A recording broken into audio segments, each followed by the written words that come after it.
शेती माझी प्रयोगशाळा या यूट्यूब चॅनलमध्ये मी आपलं स्वागत करतो. या चॅनलवर आपण नवीन असाल तर या चॅनलला सबस्क्राईब करा. या चॅनलचे नवनवीन व्हिडिओ पाहण्यासाठी बेल आयकॉन नक्की दाबा. आपणास व्हिडिओ आवडल्यास लाईक आणि शेअर अवश्य करा. नमस्कार, मी डॉक्टर मच्छिंद्र बांगर महाराष्ट्रातील आणि देशातील हवामान परिस्थिती संदर्भात ताजा अंदाज देणार आहे. आपल्याला माहिती आहे की बंगालच्या उपसागरात एक सौम्य अशा प्रकारचा कमी दाबाचं वातावरण तयार होणार आहे. उत्तर भारतामध्ये एक WD सक्रिय झालेला आहे. हा 2 दिवस प्रभाव राहील. पुन्हा एक नवीन WD उत्तर भारताच्या दिशेने सरकणार आहे. त्यामुळे 26-27 तारखेच्या दरम्यान महाराष्ट्रात पावसाचं वातावरण तयार होईल असं काही मॉडेल म्हणजे खास करून ECMWF मॉडेल अंदाज देऊ लागला आहे. त्यामुळे आपण आज संध्याकाळचा व्हिडिओ घेतला आहे. आपण 12 तासात काय बदल झाला हेही बघूयात. म्हणजे आपल्याला उद्याच्या अपडेटमध्ये पुन्हा त्याची शहानिशा करता येईल. आज 23 तारखेसाठी दिलेल्या अंदाजामध्ये खूप मोठा बदल झालेला आहे.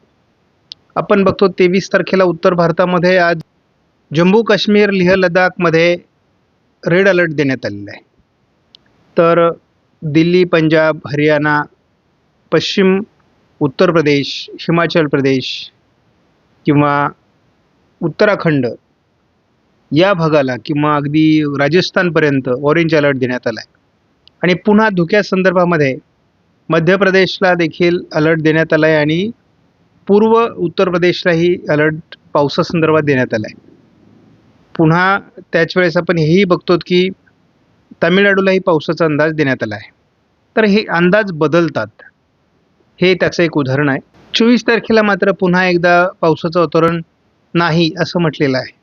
पण आता आपल्याला उद्या सकाळी आपण जेव्हा किंवा उद्या दुपारी आपण जेव्हा हा अंदाज बघूयात तेव्हा आपल्या लक्षात येईल की हेही अंदाज बदललेले असतील. आता उद्या सध्या तरी केवळ धुक्यासंदर्भातला अंदाज आणि उत्तराखंडमध्ये थंडीचा अंदाज देण्यात आला आहे.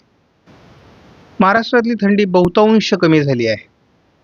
जरी थंडीची झुळूक आपल्याला जाणवत असली तरी मुख्य जो थंडीचा प्रभाव आहे तो कमी झालेला आहे. JFS मॉडेलने उद्या देखील WDचा मोठा प्रभाव उत्तरेकडील राज्यांमध्ये दाखवला आहे. साधारण दिल्लीपर्यंत त्याचा प्रभाव राहील. बंगालच्या उपसागरातही एक हलकं कमी दाबाचं क्षेत्र विकसित होत आहे. उत्तर भारतातील WDचा प्रभाव 25 तारखेला कमी होतोय. 26 तारखेला विशेष नाही आहे. मात्र दक्षिणेत हलकं वातावरण तयार होत आहे. एक नवीन WD आपल्याला विकसित होताना दिसतोय 27 तारखेला. या नवीन WDचा प्रभाव अगदी पूर्व राजस्थान, दिल्ली, पंजाब, हरियाणा, उत्तर प्रदेश, हिमाचल प्रदेश, उत्तराखंड, जम्मू काश्मीर, लेह लडाख या राज्यांमध्ये होणार आहे. याच दरम्यान महाराष्ट्रात थोडं वातावरण तयार होईल असं काही मॉडेल दाखवत आहेत, खास करून ECMWF मॉडेल. त्यामध्ये काय अपडेट आहे का ते आपण बघणार आहोत. पण साधारण लगेच बघतो की 28-29ला ते वातावरण संपून जाणार आहे. पुन्हा एकदा 31 तारखेला थोडं वातावरण तयार होईल. हलका WD आहे. त्यामुळे उत्तर भारतात 1, 2, 3 असे एकापाठी एक WD येणार आहेत.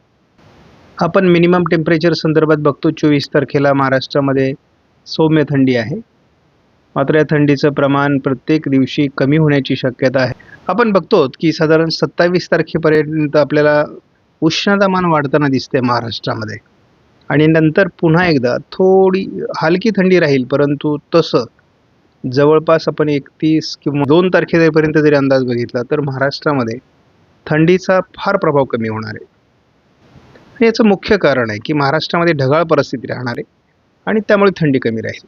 आपण सकाळच्या व्हिडिओमध्ये देखील असं बघितलेलं होतं की तसा हा 29 तारखेपर्यंतचाच अंदाज आहे. परंतु महाराष्ट्रामध्ये एक ट्रप तयार होणार आहे जे दक्षिण भारत ते उत्तर भारतापर्यंत, आणि त्यामुळे थोडं पावसाचा अंदाज अजूनही दाखवला जातो आहे. ECMWF मॉडेलमध्ये अगदी 7 तारखेपर्यंत जरी अंदाज बघितला तरी आपल्या लक्षात येईल की हे वातावरण दाखवलं जात आहे. त्यामुळे हे किती तयार होईल, यामध्ये काही बदल होईल का, यावर आपण बारकाईने लक्ष देऊन आहोत. परंतु महाराष्ट्रामध्ये फार घाबरण्यासारखी परिस्थिती नाही आहे. थोडं सांगली, सोलापूर, अहिल्यानगर, पूर्व बीड, छत्रपती संभाजीनगर, जालना, अकोला या काही भागात याचा प्रभाव पडण्याची शक्यता आहे. साधारणपणे आपण बघतो की नंदुरबार, धुळे, मालेगाव, नाशिक भागामध्ये ढगाळ परिस्थिती उद्या अधिक वाढण्याची शक्यता आहे. एखाद्या ठिकाणी स्थानिक वातावरण पोषक झालं तर हलका शिडकावा होईल, परंतु फार मोठं पावसाळी वातावरण तयार होईल असं वाटत नाही. आणि त्यामुळे 25 तारखेपासूनच ढगाळ परिस्थिती निर्माण होऊ शकते असा अंदाज आहे. तर आपण बघतो त्याची सुरुवात सोलापूरला 25 तारखेलाच होणार आहे. लातूर, सोलापूर भागामध्ये मोठी ढगाळ परिस्थिती बघायला मिळेल. आता आपण या ठिकाणी बघतो की संपूर्ण सह्याद्रीच्या पर्वतरांगा असतील किंवा महाराष्ट्राचा बहुतांश भाग असेल, ज्या ठिकाणी बंगालच्या उपसागरात जे बाष्प तयार झालं आहे एका हलक्या कमी दाबामुळे, हे महाराष्ट्रावर सरकणार आहे आणि महाराष्ट्राच्या बहुतांश जिल्ह्यांमध्ये ही ढगाळ परिस्थिती निर्माण होणार आहे. याच्यातून काही भाग म्हणजे याच्यात सांगली असेल, सोलापूर असेल किंवा सातारा असेल, कोल्हापूर असेल, पुणे असेल, अहिल्यानगर असेल, बीड या काही भागामध्ये याची तीव्रता अधिक असण्याची शक्यता आहे. एखाद दुसऱ्या ठिकाणी पाऊस देखील होईल, परंतु त्याचं किती प्रमाण वाढतं हे आपल्याला बघायचं आहे. मुख्यत्वे करून या ठिकाणी अजून 26 तारखेला काही पावसाचा अंदाज दिलेला नाही आहे. त्यामुळे आपल्याला थोडी भीती आहे ती रात्री 26 तारखेला सोलापूर, सांगली, कोल्हापूर अगदी बार्शीपर्यंत वातावरण बदलण्याची शक्यता आहे. आपण बघतो सांगली, पूर्व भाग, जत आणि पंढरपूर पर्यंत आपल्याला हे वातावरण थोडं अंतर्गत भागात सरकताना दिसतंय. त्यामुळे 27 तारखेचा एक दिवस सोडला तर आपल्याला फारसं पावसाची भीती नाही आहे. परंतु यामध्ये आपण बघतो जामखेड, दौंड, बारामती, करमाळा, बार्शी, इंदापूर, अगदी साताऱ्यापासून तर इकडे सोलापूरपर्यंत किंवा सांगली, कोल्हापूरपर्यंत हे वातावरण बनतं आहे. आता हे वातावरण किती प्रभावीपणे बनेल हे सांगणं थोडं कठीण आहे, परंतु आत्ताच्या अंदाजानुसार तरी पुणे जिल्ह्यामध्ये काही भागात, सातारा जिल्ह्यामध्ये कराड, कोल्हापूर, निपाणी, अगदी जत, पंढरपूर, बारामती, इंदापूर, दौंड, करमाळा, जामखेड अगदी आपण हे बघतो की जवळपास जालना, चिखली, अकोल्यापर्यंत छत्रपती संभाजीनगर, अहिल्यानगर याच्या बहुतांश भागामध्ये हे वातावरण दाखवलं जात आहे. आता याचा ही जर ट्रप अगदी WDशी जोडली गेली तर गारपीट देखील होऊ शकते एखाद दुसऱ्या ठिकाणी. त्यामुळे थोडी आपल्याला काळजी देखील घ्यावी लागणार आहे. परंतु हे वातावरण केवळ 27 तारखेपुरतं मर्यादित राहण्याची शक्यता आहे. 28 तारखेपासून पुढे मात्र हे वातावरण कमी व्हायला सुरुवात होईल. सांगली, कोल्हापूर भागामध्ये 28 तारखेलाही ढगाळ वातावरण राहण्याची शक्यता आहे. परंतु 28 तारखेला दिवसभरामध्ये हे पावसाळी वातावरणाचा प्रभाव संपणार आहे. त्यामुळे फार त्रास करून घेण्याची गरज नाही.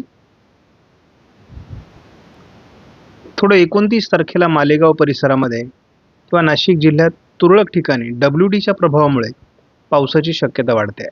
त्यामुळे नाशिक जिल्ह्यातील काही तालुक्यांमध्ये हलक्या ते मध्यम स्वरूपाचा पाऊस आपल्याला 29ला रात्री होताना दिसेल.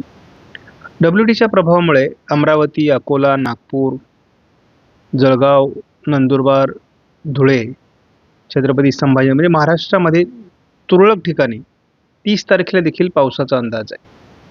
31 तारखेला देखील महाराष्ट्रात खूप ढगाळ परिस्थिती राहणार आहे. 1 तारखेला देखील सकाळीच मालेगाव ते अकोल्याच्या दरम्यान छत्रपती संभाजीनगर, जालन्याच्या काही भागामध्ये, नांदेड, बीडच्या काही भागामध्ये तुरळक पावसाचा अंदाज आहे.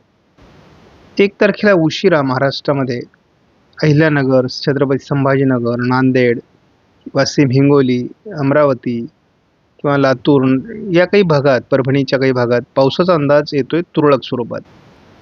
2 तारखेला देखील महाराष्ट्रामध्ये स्थानिक ढगांची निर्मिती होते आणि हे संपूर्णपणे बंगालच्या उपसागरातून येत असलेलं बाष्प स्थानिक वातावरण निर्माण करत आहे. ह्या ढगाळ वातावरणाचा प्रभाव 3 तारखेपासूनच कमी व्हायला सुरुवात होईल. 3 तारखेपासून पुढे मात्र फारसा पावसाळी प्रभाव किंवा पावसाळी वातावरण महाराष्ट्रात राहणार नाही. त्यामुळे हा अंदाज सर्वांनी लक्षात घ्या. आपणास व्हिडिओमधील माहिती महत्त्वपूर्ण वाटल्यास लाईक करा, शेअर करा, चॅनलला सबस्क्राईब करा. धन्यवाद. जय हिंद, जय महाराष्ट्र, जय